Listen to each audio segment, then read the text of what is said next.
That is truly amazing. How did this miracle affect the rest of the crowd?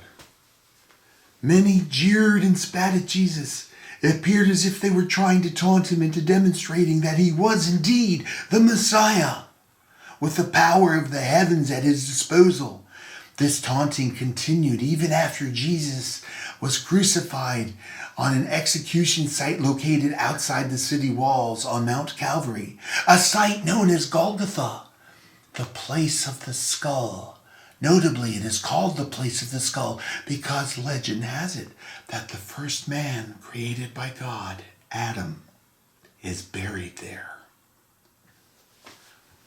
How poetic.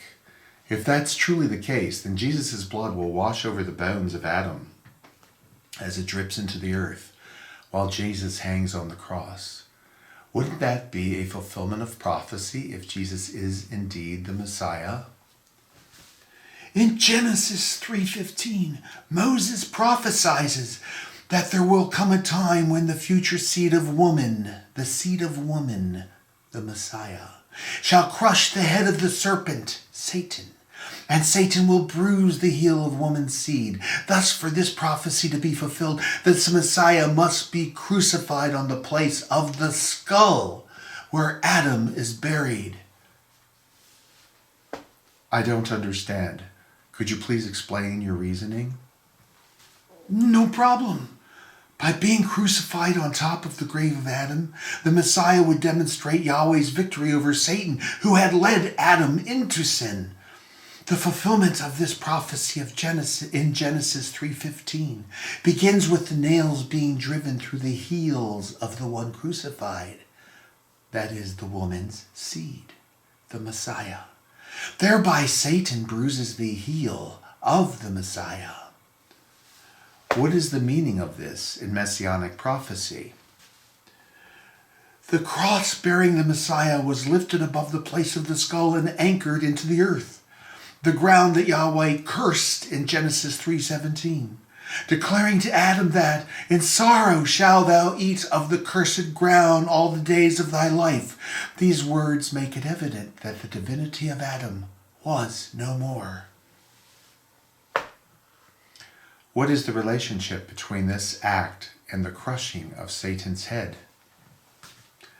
As the cross sank into the earth, it crushed the skull of Adam, who had brought sin and death into the world by having acted as the servant of Satan when he disobeyed Yahweh and ate of the forbidden fruit, motivated by his own greed. Jedediah, it seems there must have been some divine purpose that exceeded God's declaration of victory over Satan. Most certainly. The blood and water from the pierced body of Jesus of Nazareth streamed down the cross and into the ground, where it would wash over the skull of Adam and thus cleanse away his sins and bring him salvation's new life. The blood pouring over the skull of Adam is a very ritualistic tradition. To purify a sinner, the blood of a sacrificed animal is sprinkled over the sinner.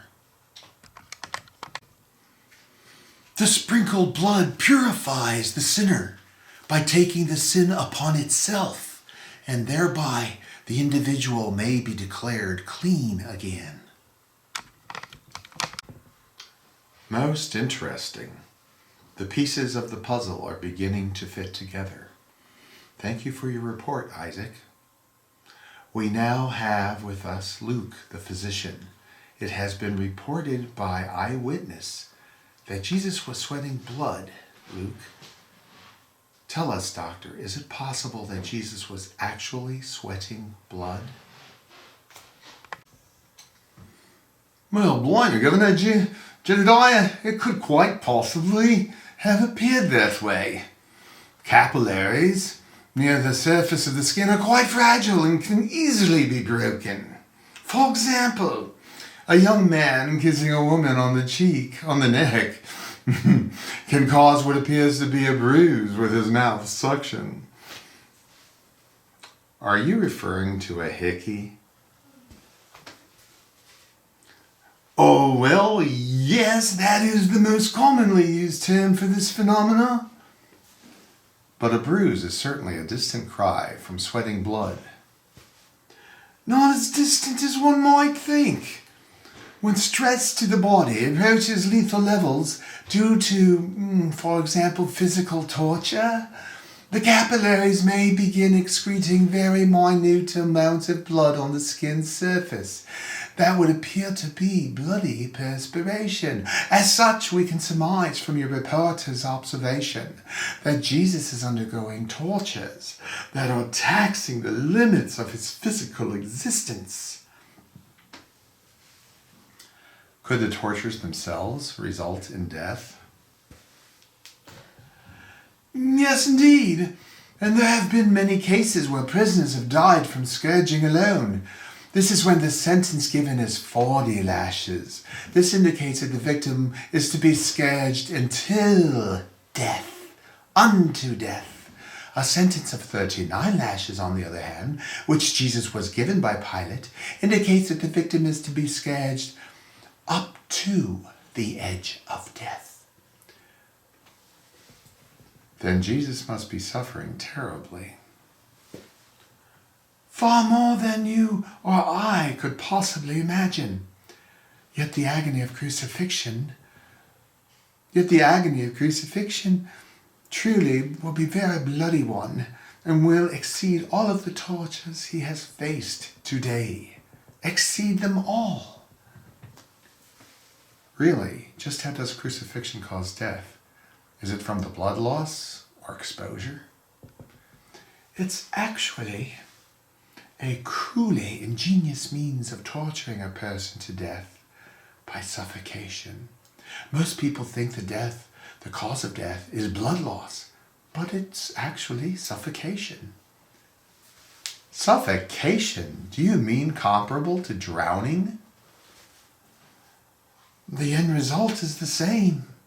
The victim is suspended with his arms spread extremely wide and his shoulders are pulled out of socket.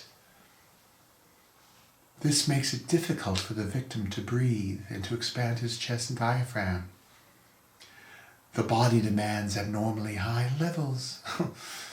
You can just imagine high levels of oxygen when under such stress, yet the victim is unable to attain even normal levels of oxygen. Eventually, the victim suffocates. Why are the legs of the victim sometimes broken? 2 reasons.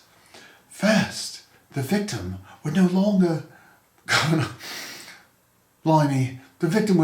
be able to lift himself with his legs to better enable him to expand his chest for breathing.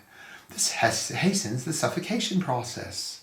Second, the breaks inflicted by the Romans are usually compound fractures causing increased blood loss, a deep ventricular thrombosis that could result in blood clots causing significant pain.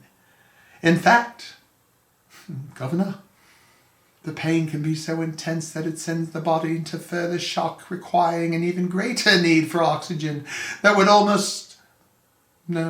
most likely result in cardiac arrest, a heart attack. There have even been cases where cerebral hemorrhaging has resulted. How horrible, yet how Roman. Yes.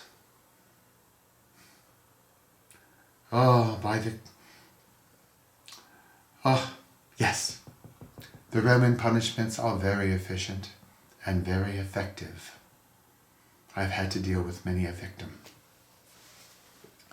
Well, thank you, Doctor, for your very informative analysis. I'm sorry, ladies and gentlemen. There seems to be something happening. There seems to be a shaking. Yes, I'm sorry, ladies and gentlemen. We seem to have had some very difficult technical problems due to what appears to have been an earthquake.